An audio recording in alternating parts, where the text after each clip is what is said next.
Jesús y las tragedias. Jesús y las tragedias. Lucas capítulo 13, versículo del 1 al 9. Vamos a dar lectura, a proceder a dar lectura para comenzar a explicar exegéticamente este mensaje de Jesucristo. En este mismo tiempo estaban allí algunos que le contaban acerca de los galileos, cuya sangre Pilato había mezclado con los sacrificios de ellos. Respondiendo Jesús les dijo: ¿pensáis que estos galileos, porque padecieron tales cosas, eran más pecadores que todos los galileos? Os digo, no. Antes, si no os arrepentís, todos pereceréis igualmente. O aquellos 18 sobre los cuales cayó la torre de las Torres Gemelas, en Siloé, y los mató. ¿Pensáis que eran más culpables que todos los hombres que habitan en Jerusalén? Os digo, no. Antes, si no os arrepentís, todos pereceréis igualmente. Dijo también esta parábola. Tenía un hombre una higuera plantada en su viña, y vino a buscar fruto en ella y no lo halló. Y dijo al viñador: he aquí, hace 3 años que vengo a buscar fruto en esta higuera y no la hallo. Córtala. ¿Para qué inutiliza también la tierra? Él entonces, respondiendo, le dijo: Señor, déjala todavía este año hasta que yo cabe alrededor de ella y la abone. Y si diere fruto, bien, y si no, la cortarás después.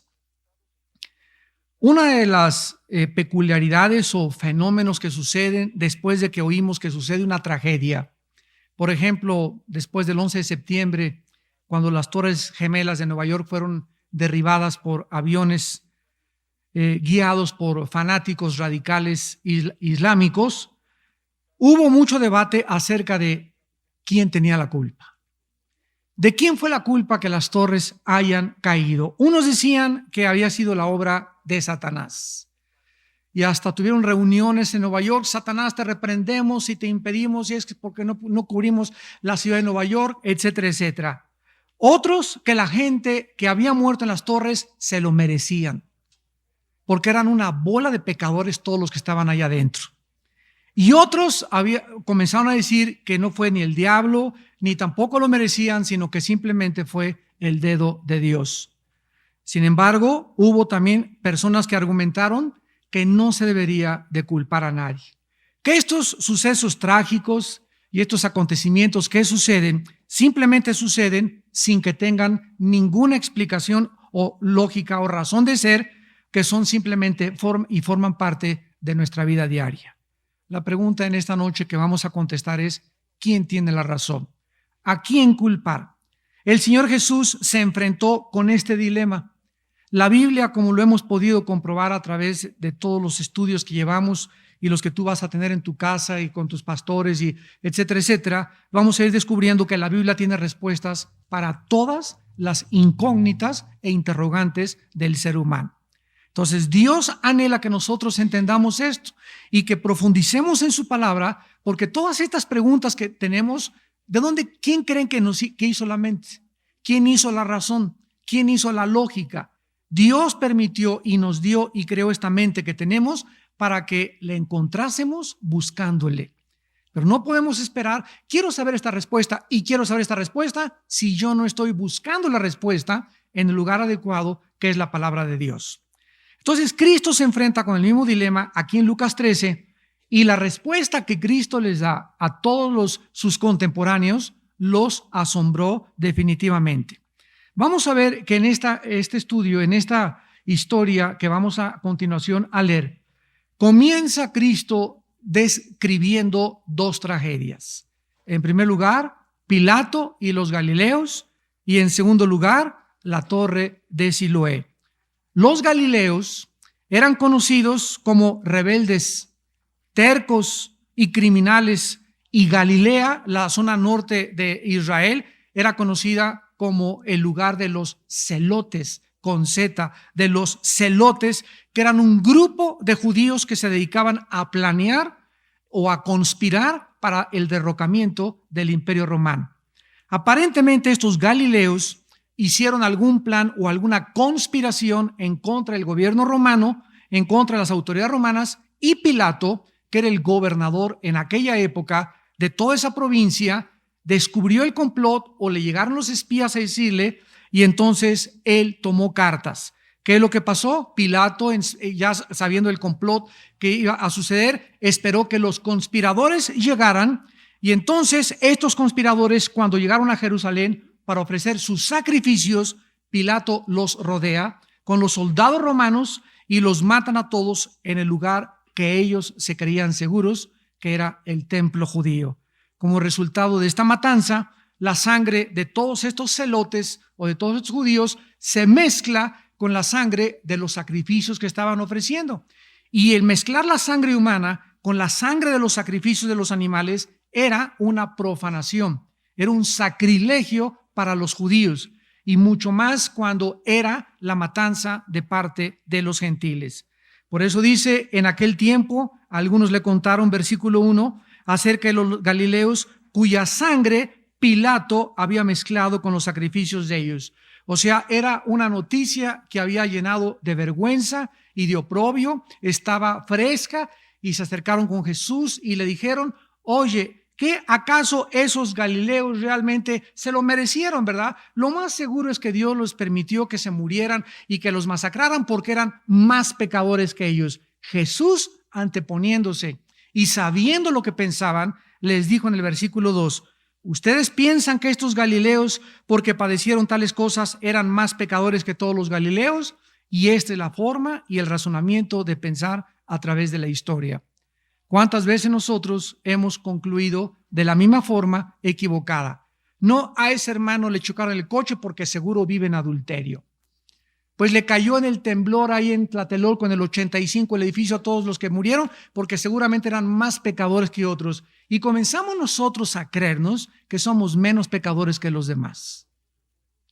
Vamos a ver el segundo caso, el de la Torre de Siloé, para después explicar las palabras de Jesús en el versículo 4. Cristo les da otra descripción de otra tragedia. 18 judíos sobre los cuales una torre había caído y los mata a todos. Y aquí Cristo cambia la palabra pecadores por culpables. En el primer caso de los galileos les dice, ¿ustedes creen que eran más pecadores? Versículo 2. Y aquí les dice, ¿piensan que eran más culpables que todos los hombres que habitan en Jerusalén?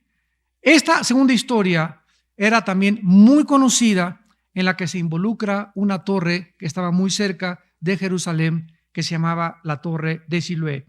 Y una vez pasó un grupo de judíos, y como puede sucederte, tú puedes salir, te atropella una ruta 100, te atropella un carro, un temblor, ¿verdad? Pero un grupo de judíos murieron aplastados por esa torre. Pero en contraste con el primer caso de los galileos, donde mucha gente muere, ¿cómo murieron los galileos? Por una agresión romana. Murieron a través de un asesinato del gobierno romano. En esta historia murieron accidentalmente. Entonces veamos los dos casos que presenta Jesús. Por un lado, un caso donde mueren asesinados. Y el otro caso donde mueren por un accidente. Y en estos dos casos, ellos no podían percibir más que la culpa la tuvieron ellos y los demás eran pecadores. Pero ambas historias, ¿verdad? La primera del asesinato de los galileos, donde hubo una masacre, y la otra de una tragedia inexplicable, demandaban la misma pregunta: ¿a quién culpar? A ver, dinos cómo estuvo esa cosa. ¿Por qué esa masacre? ¿Por qué permite Dios eso? ¿Y por qué permitió Dios que les cayera la torre? Lo más seguro es que había pecado detrás.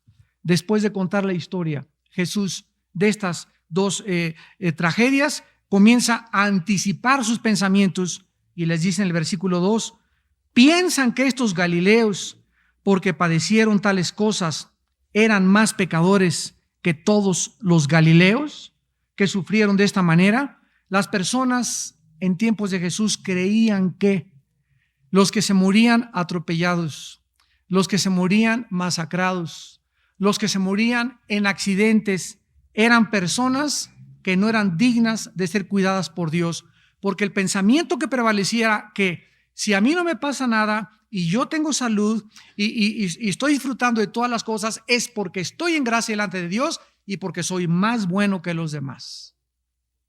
Y esta forma de pensar continúa predominando aún dentro de muchas iglesias cristianas. En sus corazones podía Jesús oír la respuesta que les hizo. Claro que sí, hubieran contestado todos. Eran más pecadores y merecieron la tragedia que les sucedió. Qué bueno que los masacró Pilato. La palabra pecadores, por favor apúntenla, es muy importante aquí en esta historia, es la palabra griega amartolos, con H, amartolos. Y puede tener dos implicaciones y dos significados. Uno, se puede referir a los judíos religiosos que observaban las ceremonias, las liturgias, las fiestas, las peregrinaciones, los días de reposo, y Jesús les podría estar diciendo esto a ellos. ¿Ustedes creen que estos que murieron, o sea, estos galileos que eran celosos de la religión, murieron porque no guardaron la ley judía? ¿O porque no iban el domingo a la iglesia? Y por eso les vino este juicio tan terrible. Y la mayoría hubieran contestado, amén, amén. Lo merecían. ¿Cuántos de nosotros también muchas veces, verdad? Cuando una familia, por ejemplo, no va a la iglesia el domingo, ya esa familia ya se fue a Garibaldi el sábado en la noche, ya apostataron, y porque no fuiste, y que andas caído, estás camino a la apostasía, y a lo mejor, verdad, esa familia fue durante 4 meses a la iglesia y un domingo decidieron irse a Chapultepec o a otra cosa, pero ya los clasificaron como de lo peor, porque los buenos, los santos, los perfectos no pueden fallar el domingo a la iglesia. Ni una tacha pueden tener siquiera. Y también puede referirse a las personas que quebrantaban la ley abiertamente. Estos son los que asociaban con Jesús como los colectores de impuestos, las prostitutas y los borrachos. Entonces, pecadores no solamente son los borrachos, las prostitutas, los colectores de impuestos, los borrachos, paranderos y jugadores, sino que esta palabra también se aplica a personas que son sumamente religiosas y que desde la perspectiva de Dios están en el mismo nivel de pecado que la peor de las prostitutas. Cuando Jesús comenzó a penetrar esto y comenzó a abrir el panorama acerca de qué es lo que hay en nuestro corazón, había 2 grupos de personas cuando Jesús vino, unos que representaban a la ley y a la religión. Eran hombres intachables, se podría decir inmaculados, se llamaban los fariseos. Este tipo de personas cumplían, le eran fiel a su esposa, diezmaban, iban a estudios bíblicos, todo lo que la religión les demandaba en el judaísmo lo cumplían al pie de la letra. Y por otro lado estaban en la calle las prostitutas, los borrachos, los colectores de impuestos, a quienes los religiosos, por considerarse religiosos, veían como inferiores y ellos se sentían más buenos que los borrachos y las prostitutas. Y una vez Cristo los asombra al decirles al grupo que representaban la religión de esos días: en verdad les digo que los borrachos y las prostitutas van delante de ustedes al reino de mi Padre.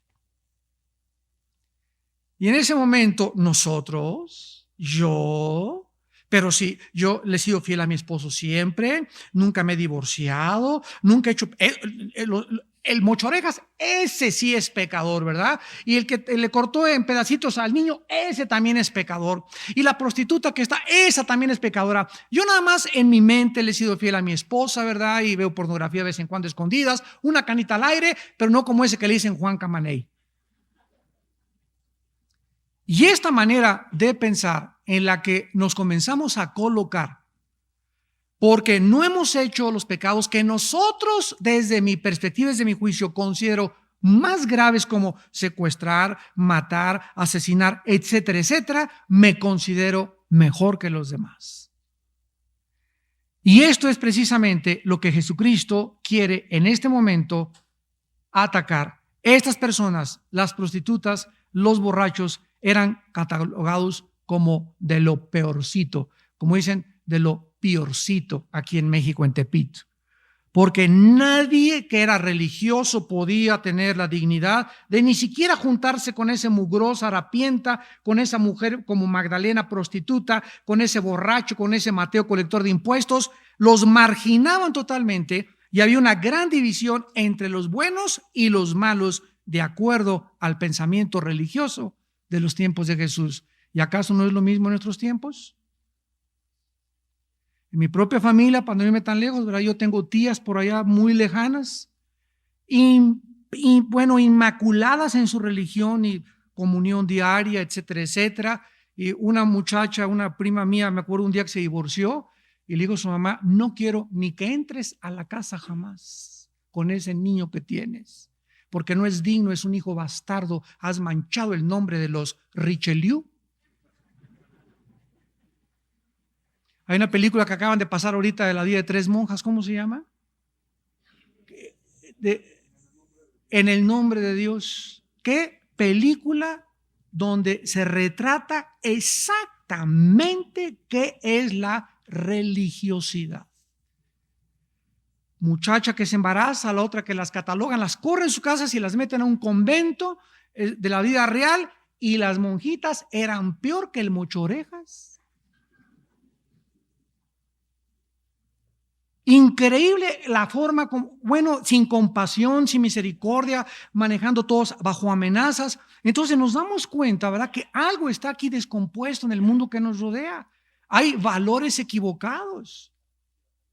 Ayer acaban de sacar un reportaje de que han habido más de 650,000 casos de pedofilia o de pederastía en Estados Unidos, de niños violados por ministros religiosos.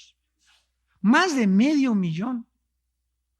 Y donde se considera que el 35% de los ministros religiosos de una religión muy popular son homosexuales. Entonces, todos estos valores realmente hacen que la gente se desilusione, se decepcione y digan: yo no puedo ser peor que el Papa, o peor que ese ministro, o peor que esa persona. Y comienzan a derrumbarse las barreras de las normas absolutas de la moral de Dios, por desconocer totalmente lo que es bueno y lo que es malo. Así que Jesús podría estarles preguntando a estas personas: ¿ustedes creen que porque estos galileos eran de la peor ralea, realmente murieron por esa forma tan trágica? ¿Porque eran de lo peor y ustedes eran de lo mejor? Los judíos le contestaron: claro que sí. Precisamente por eso los masacraron, y a esos por eso les cayó la torre y les fue como les fue. Hay un proverbio en Salomón que dice: nunca te goces cuando a alguien le sucede algo malo. Nunca te alegres cuando a tu enemigo le pasa algo malo. Nunca digas en tu corazón: qué bueno que le cayó ese ladrillo en la cabezota, merecía algo peor. Porque dice: no sea que a ti te suceda algo peor que a tu enemigo. ¿Qué es lo que la Biblia nos está tratando de hacer? Cambiar nuestra manera de pensar. Dice Mateo capítulo 5: si te maldicen, bendice; si te persiguen, no guardes rencor, para que seáis perfectos delante de vuestro Padre que está en el cielo.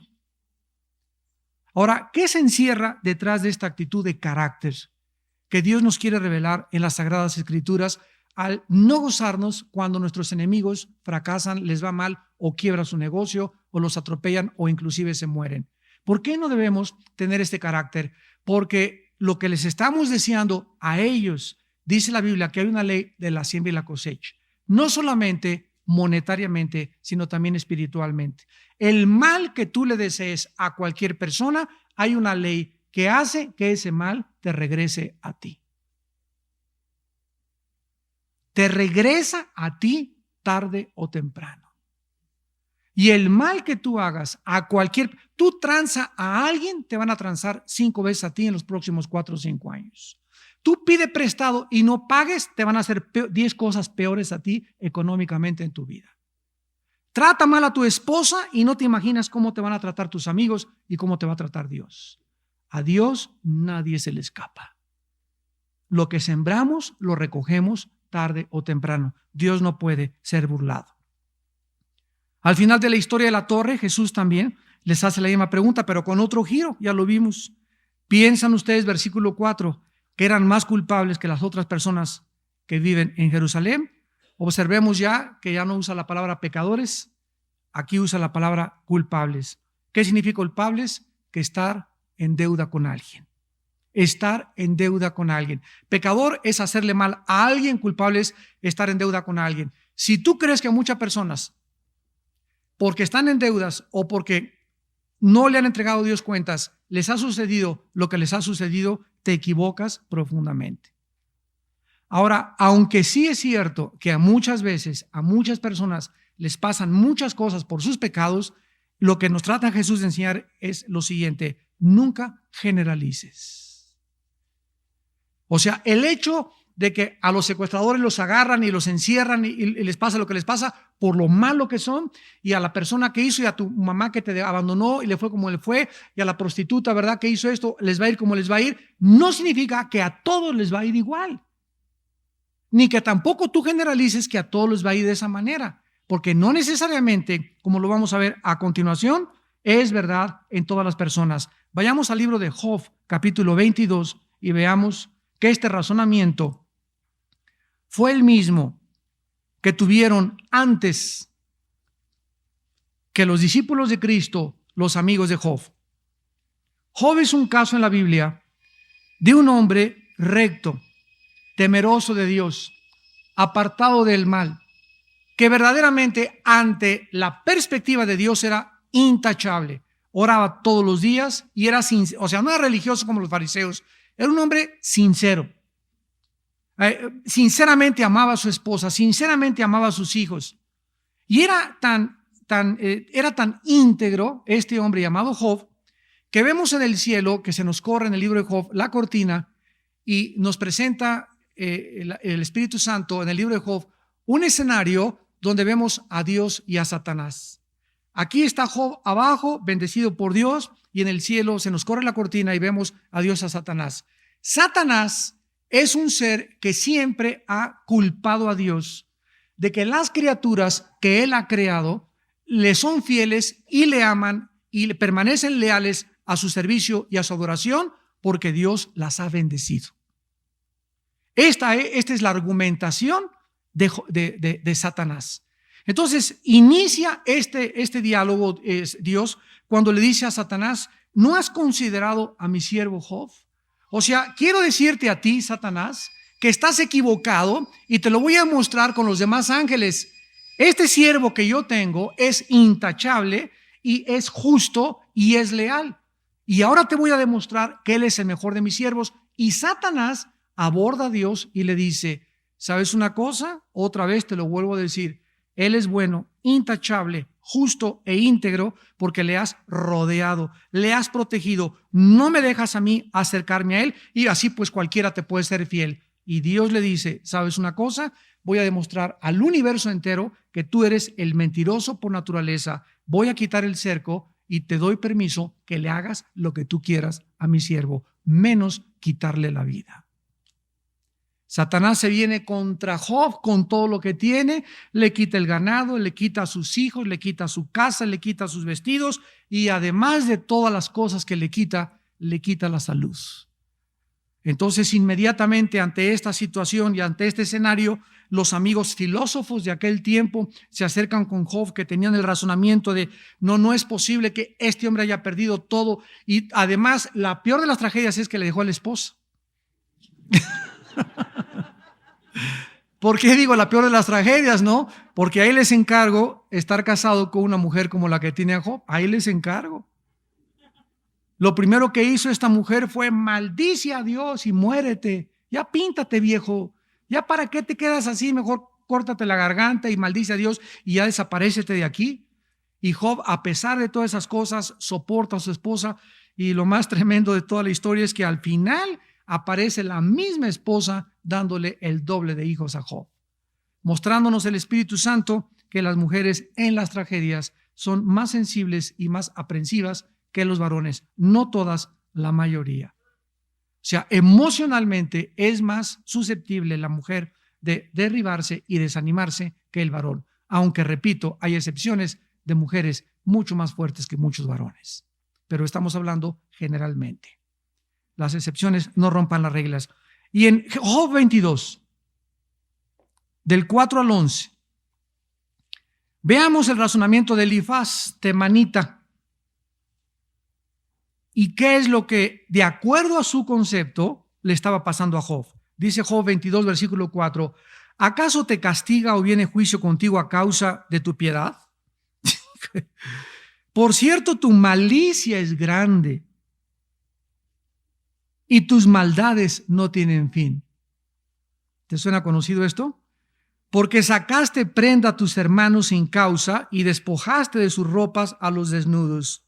No diste de beber agua al cansado y detuviste el pan al hambriento. Pero el hombre pudiente tuvo la tierra y habitó en ella el distinguido. O sea, lo estaba acusando de calumnias y de nepotismo. O sea, hiciste a tus hermanos diputados y gobernadores y a los pobres te olvidaste de ellos. A las viudas, versículo 9, enviaste vacías y los brazos de los huérfanos fueron quebrados. Por tanto, hay lazos alrededor de ti y te turba espanto repentino. Oh tinieblas, para que no veas, y abundancia de agua te cubre. Nos damos cuenta qué equivocados estaban los amigos de Job de juzgar que lo que le estaba pasando era porque ellos eran más buenos que él, por lo que a él le sucedió indicaba que él era más pecador que todos los demás. Y lo más seguro es que se había clavado el pan, no había alimentado a las viudas, no había ayudado a todos los pobres, cosas que no podían ser ciertas, ya que el veredicto de Dios, desde el versículo 1, capítulo 1, dice, mi siervo era intachable. Era perfecto y recto y temeroso de Dios. Y siempre nosotros vamos a continuar viendo este tipo de juicios dentro de la misma iglesia, donde cantidad de personas juzgan a un hombre que ha caído en pecado o a una mujer que ha caído en pecado, le ponen una X y para ellos Dios no los puede nunca volver a usar.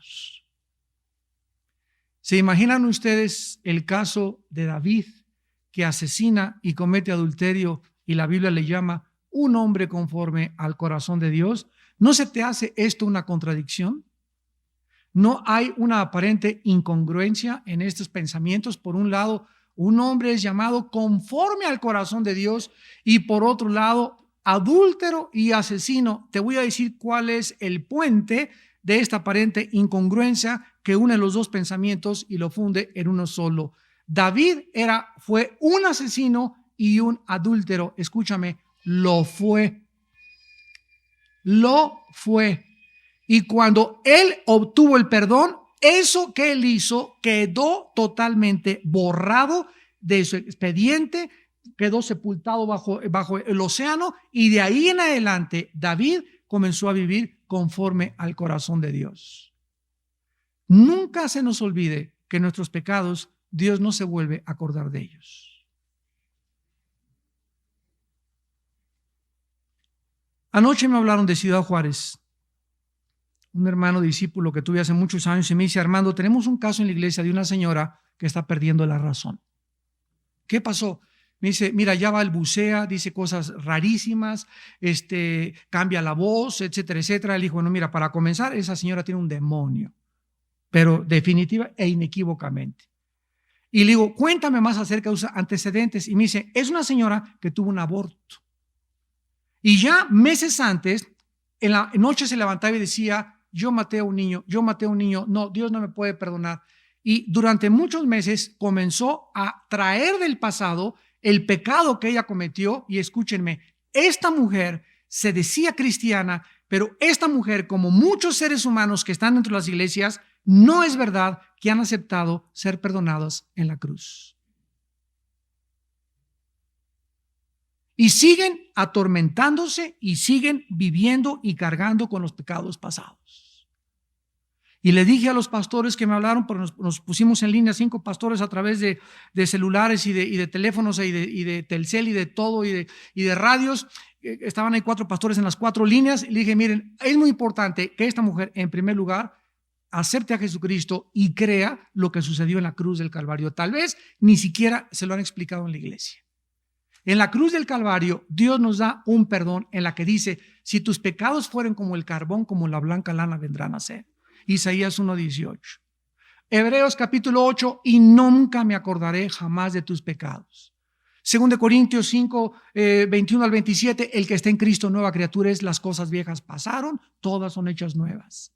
Y si confesamos nuestros pecados, la sangre de Cristo nos limpia de toda maldad. Si Dios no se acuerda de mis pecados, ¿por qué me yo de acordar de ellos?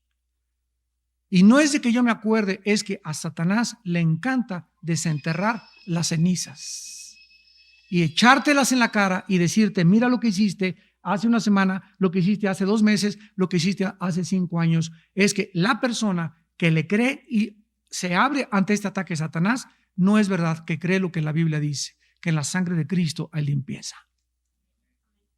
Y ninguno de ustedes que nos escucha, también los que nos ven a través de la televisión, les quiero decir, ninguno de ustedes que se diga hijo de Dios va a poder vivir y tener paz en esta vida hasta que no acepte el perdón de la cruz de Jesucristo.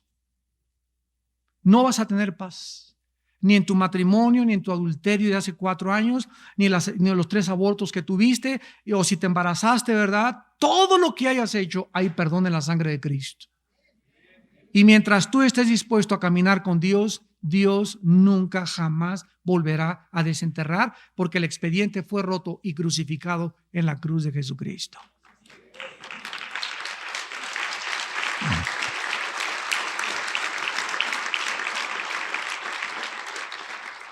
¿Por qué estos galileos murieron? De acuerdo a los judíos, porque eran más pecadores que los demás.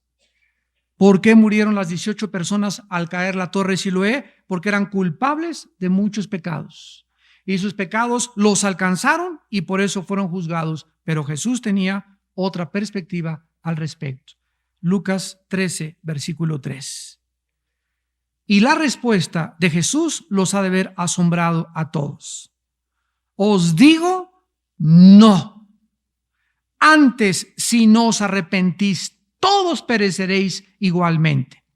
Esta respuesta contradecía los pensamientos de la época de Jesús e iba en contra de la teología de los religiosos de aquel entonces y nuestros contemporáneos hoy en día. Miren ustedes en el Evangelio de Juan, capítulo 9, del 1 al 3, cómo prevalecía esta forma de pensar. Y estos son precisamente los murmuradores, las chismosas de la iglesia, los calumniadores, los que siembran discordia entre los hermanos, los que están continuamente, ¿ya viste lo que le pasó a esto? ¿Y ya viste cómo entró la fulana de tal? ¿Y ya viste a la esposa del pastor? ¿Y ya viste al pastor? ¿Y ya viste? Bueno, es increíble, increíble la forma en la que muchas personas actúan. Al pasar Jesús, Juan 9, versículo 1, vio a un hombre ciego de nacimiento. Le preguntaron los discípulos diciendo, Rabí, ¿quién pecó? Qué bárbaro. ¿Quién pecó?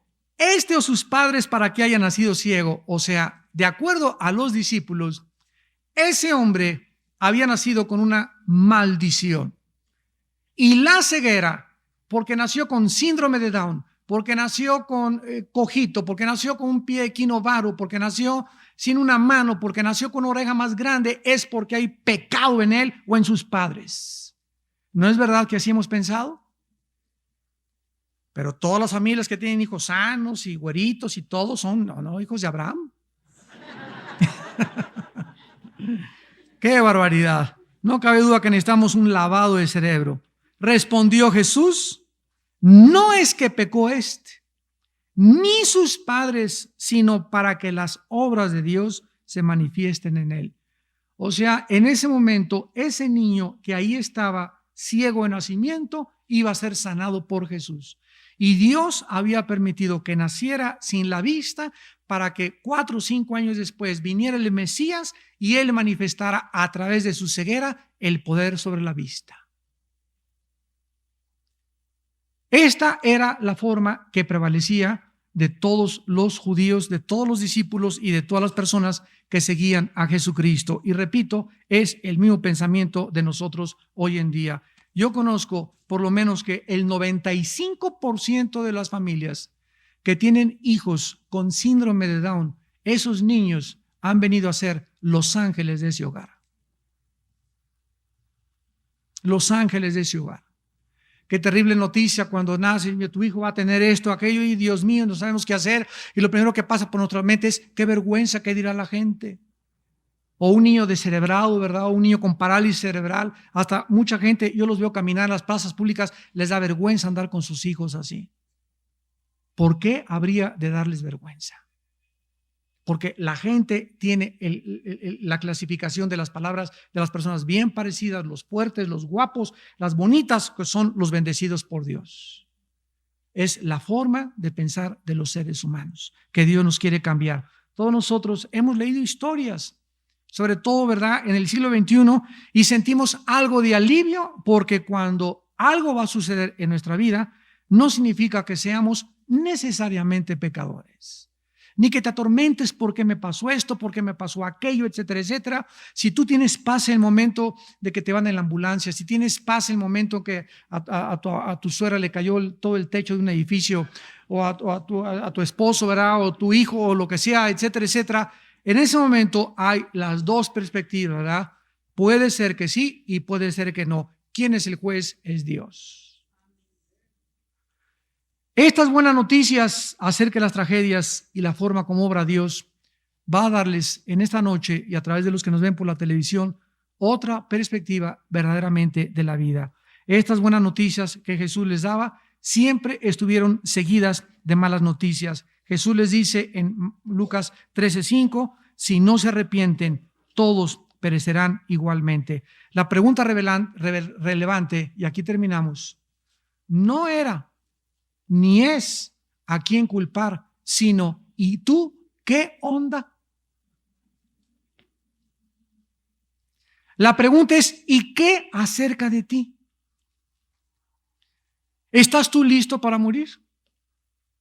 ¿Sabes tú cómo vas a morir? A lo mejor peor que las personas que tú estás criticando. ¿Crees tú que tú no mereces morir de esa forma? ¿Que tú vas a morir como blanca palomita con una mandarina ahí en tu cama y con aire acondicionado y todo en un hospital sin que sufras nada? ¿Te crees tú realmente más bueno que los demás? El asunto no es acerca de los demás, sino acerca de nosotros mismos. En esta breve declaración, Jesús nos revela, para terminar, 3 verdades. Número 1, todos somos pecadores. Es fácil, ¿verdad?, ver que lo que sucede a los demás y los pecados que comete la gente, pero es más difícil reconocer en qué situación me encuentro yo delante de Dios. En el libro de Romanos, vamos a Romanos capítulo 3, el apóstol Pablo nos enseña que existen 2 clases de pecadores. 2 clases de pecadores. Los pecadores religiosos, como ya lo vimos, y los no religiosos, pudiendo ser los religiosos más pecadores que los mismos pecadores de pecadores. ¿Saben ustedes, en el nombre de la religión, qué fue lo que hicieron en los tiempos de la Inquisición? ¿Quiénes eran los asesinos? Los religiosos. ¿Quiénes son los radicales terroristas en el Medio Oriente? Los religiosos radicales. Miren ustedes lo que el hombre es capaz de hacer en el nombre de Dios. En el nombre de Dios. Dice en Romanos capítulo 3, versículo del 9 al 11, que pues, ¿somos nosotros mejores que ellos? En ninguna manera. Pues ya hemos acusado a judíos, o sea, a los religiosos, y a gentiles, que todos están bajo pecado. Como está escrito, no hay justo ni aún uno. Aquí se incluye San Cirindano, Santa Inés, Santa Catarina, tu madrina, la monjita, tu cuñado, al arzobispo, y tu padrino, el cardenal. No hay quien entienda, no hay quien busque a Dios. Este pasaje, ¿verdad?, de Romanos es una radiografía de Dios, y de acuerdo a Dios, todos estamos bajo sentencia de muerte. Dice Romanos 3, versículo 20. Ya que por las obras de la ley ningún ser humano será justificado delante de él, porque por medio de la ley es el conocimiento del pecado.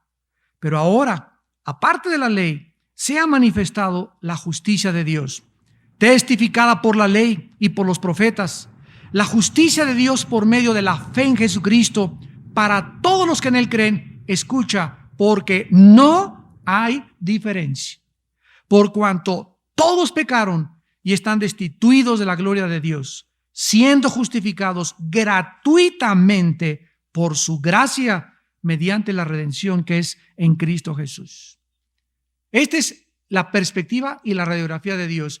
Tanto los religiosos como no los religiosos, los que nacieron católicos, los que nacieron protestantes, mormones, del Islam, budistas, no importa que tú tengas la foto del Papa en tu casa o sea la peor de las prostitutas, todos estamos bajo el pecado y bajo sentencia de muerte. Todos necesitamos el perdón en la cruz de Cristo. En segundo lugar, Cristo nos enseña al decirles, si no se arrepienten, morirán todos, la necesidad que tenemos todos de arrepentirnos. ¿Qué es el arrepentimiento? Es la palabra metanoia, que significa cambiar de manera de pensar. Escucha, arrepentimiento significa cambiar mis pensamientos. Cuando Jesús baja del cielo a la tierra, les grita las primeras palabras que salieron de Jesús. Lo primero que salió de la boca de Jesús fue: cambien su manera de pensar. Arrepiéntanse. ¿Qué es lo que significa? Cambien su manera de pensar. O sea, cuando baja Jesús, el ser humano estaba con programas, con softwares equivocados. Así como tú que nos estás viendo tal vez por la televisión, tienes un programa. ¿Quién te lo metió? Carlos Marx, tu religión, Nietzsche, Jean-Paul Sartre, la dianética, los musulmanes, los gurús, etcétera, etcétera. Todos de los programas que provienen del mundo. El que de arriba viene es sobre todos, y el que es sobre todos es Dios. Y Jesús dijo: yo vengo a revelarles la verdad, y el día que ustedes conozcan la verdad los hará libres. Todos necesitamos cambiar nuestra manera de pensar. Una vez una persona me dijo: Armando, a ti te lavaron el cerebro. Y les dije: bien que lo necesitaba. La pregunta es no quién me lavó el cerebro, sino a ti quién te lo lavó. Le contesté: a mí me lo lavó Jesús. Y la Biblia me lo sigue lavando todos los días. Porque la palabra de Dios dice que si no cambiamos nuestra manera de pensar es porque no estamos arrepentidos. Si tú dices que eres cristiano y sigues con los mismos prejuicios religiosos, con el mismo juicio, con la misma religiosidad, con la misma murmuración, ¿cómo es posible que digas que eres cristiano? Si el cristiano es una persona que ha renovado sus pensamientos, su perspectiva de ver la vida, su perspectiva de ver la persona, ¿cómo puedes decirte que eres cristiano y deberle dinero a alguien? ¿Cómo te puedes llamar cristiano y transar a tu prójimo? Eso significa que sigues pensando que el que no transa no avanza. Esa es la filosofía de la mercadotecnia y del mercantilismo que vivimos, pero Jesús viene y me dice: el segundo mandamiento es: ama a tu prójimo como a ti mismo. En esto está cumplida toda la ley y los profetas. Entonces, Dios nos expone, nos desnuda totalmente delante de su ley. Y en tercer lugar, debemos arrepentirnos cuando hay tiempo. Después de contestarle la pregunta de la culpa, y habiendo hecho ya el llamado al arrepentimiento, veamos la parábola que Jesús les cuenta en Lucas 13, versículo 6. En esta parábola, nosotros somos la higuera. La persona que viene a buscar el fruto es la muerte. Y Dios es el jardinero. Cuando la muerte viene a buscarnos, Dios le contesta a la muerte y le dice: un momento, le voy a dar otra oportunidad. Le voy a dar chance. Ahí va en la ambulancia, le dieron un balazo, lo asaltaron, le voy a dar oportunidad. Voy a fertilizar un poco más alrededor de su vida. Dios es el Dios de las segundas oportunidades. Si nosotros recibimos o recibiésemos lo que merecemos, acabaríamos todos en el infierno. Pero Dios es paciente y Él trabaja en nuestras vidas continuamente esperando que nosotros nos arrepintamos. Como dice en 2 de Pedro 3:9, porque Dios no retarda su promesa, sino que es paciente para con nosotros, no queriendo que ninguno perezca, sino que todos procedan al arrepentimiento. Dios anhela que tú y yo en esta noche que le estamos escuchando puedas entender que tal vez es la última oportunidad que Dios te da de oírle. Dios es el Dios de la última oportunidad y dice la Biblia aquí en Lucas 13, versículo 8, Él respondió: Señor, déjala otro año, y si diere fruto, bien, y si no, la cortarás después. Todos nosotros estamos viviendo tal vez en esta noche la última oportunidad. Tú que me escuchas allá a través de la televisión, tal vez esta es la última vez que Dios te habla. ¿Sabes cuál es nuestro problema? Que no sabemos si fue la última oportunidad. Ese es el problema. Creemos que Dios nos va a dar otra oportunidad la semana que entra o el mes que entra me voy a portar mejor, pero nunca sabemos que hoy en la noche, saliendo de este lugar, podemos perder cualquiera de nosotros la vida. Hace 4 o 5 semanas, un senador del PRI iba por la carretera de Toluca, joven él, no pasaba ni los 45 años, se le salió no sé qué cosa y se mató inmediatamente. En la mañana se levantó, se puso su traje, se rasuró. Nadie puede saber qué vida tenía, si era vida buena. No somos jueces, ¿verdad? Pero él nunca supo, al levantarse esa mañana, como tú y yo no lo sabemos, al levantarnos y salir a la calle, si vamos a regresar y volveremos a ver a nuestra familia. No lo sabemos. Y precisamente por no saberlo, dice Hebreos 9:27, prepárate para encontrarte con tu Dios, porque está establecido a los hombres que mueran una sola vez y después el juicio.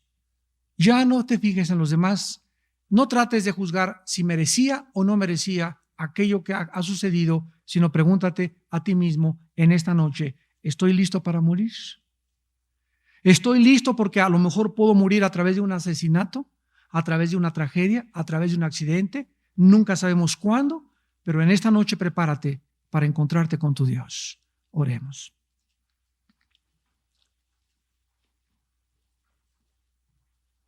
Y le dijo al viñador: hace 3 años que vengo a buscar fruto en esta higuera y no lo hallo.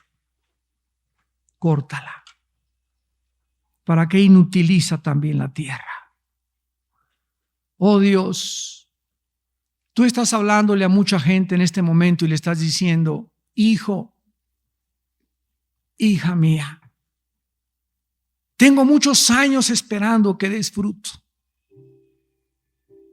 He buscado en tu vida la santidad, que es el fruto más grande que podemos tener. He buscado en tu vida y te he esperado que cambies tu actitud con tu esposa, que cambies tu actitud con tu esposo, con tus hijos, con tus empleados, con tu prójimo. Y no me has hecho caso. La ley y la justicia que he establecido en el cielo, dice el Señor, me obliga a actuar con justicia, pero siempre a la justicia se antepone mi misericordia. Porque Dios es misericordioso. Su misericordia es más alta que los mismos cielos. Y antes de que Él ejecute juicio contra nuestra vida, nos espera y nos da otra oportunidad. Él respondiendo le dijo: Señor, déjala, no la cortes todavía. No te lleves a esa mujer, no te lleves a ese hombre todavía. Dale otro año de oportunidad. Y si diere fruto, bien, y si no, lo puedes cortar.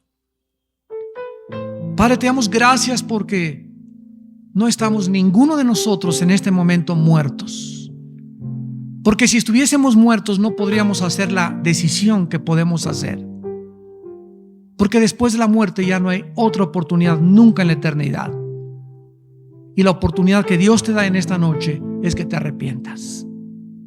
Arrepiéntete tú de tus pecados y de tu vida antes de que veas la paja en el ojo ajeno y sigas juzgando a la gente. ¿Por qué a ellos les pasó aquello? ¿Por qué no les pasó esto? ¿Y qué de ti? ¿Qué hay con tu vida? ¿Qué te puede pasar a ti o a mí cuando no sabemos que Dios es el juez? Arrepiéntete de tu vida, de tus pecados. Ya detén tu vida tan carnal, tu vida tan inmoral, porque el juicio viene, el juicio viene, el juicio viene. Tus pecados te alcanzarán, dice el Señor, y cuando te alcancen, que tal vez pueda ser esta misma noche, ya no hay otra oportunidad. Antes, verdad les digo a todos, si no se arrepienten, igualmente todos morirán sin el perdón de la cruz de mi Hijo Jesucristo. Las personas que en esta noche quieran por primera vez venir a la cruz de Cristo, no importa qué religión tengas, tú has comprendido en esta noche que tú puedes ser una persona religiosa y peor que alguien que no tenga religión. La religión no nos salva. La religión es un manto, es un disfraz que te cubre el exterior y te hace bien recibido por la sociedad en que vives. El cristianismo es la vida de Jesús en tu corazón. El cristianismo es la Biblia cambiando tus pensamientos, cambiando tu vida, cambiando tu destino. Ahí desde tu lugar en esta noche dile, y por la televisión: Señor mío y Dios mío, me arrepiento de mis pecados. Oh Dios, me arrepiento porque te he ofendido con mi vida. Creo que Jesús en la cruz pagó con su sangre en mi lugar. Creo que a los 3 días resucitó de entre los muertos. Y creo que ahora Él está vivo, viviendo para interceder por mí durante toda mi vida, para que en el día de mi muerte yo pueda saber que mi fe no fue en vano. Señor Jesús, te pido en este instante que entres a mi corazón. Te recibo como mi Señor y mi Salvador. Sálvame, Señor. Sálvame del infierno de la otra vida y del infierno de esta vida, de vivir atormentado, confundido, sin paz, con desórdenes mentales por causa de mis pecados. Gracias por tu sangre y por la vida que me das. Bendito Jesús, te bendigo y te doy las gracias. En tu nombre santo. Amén.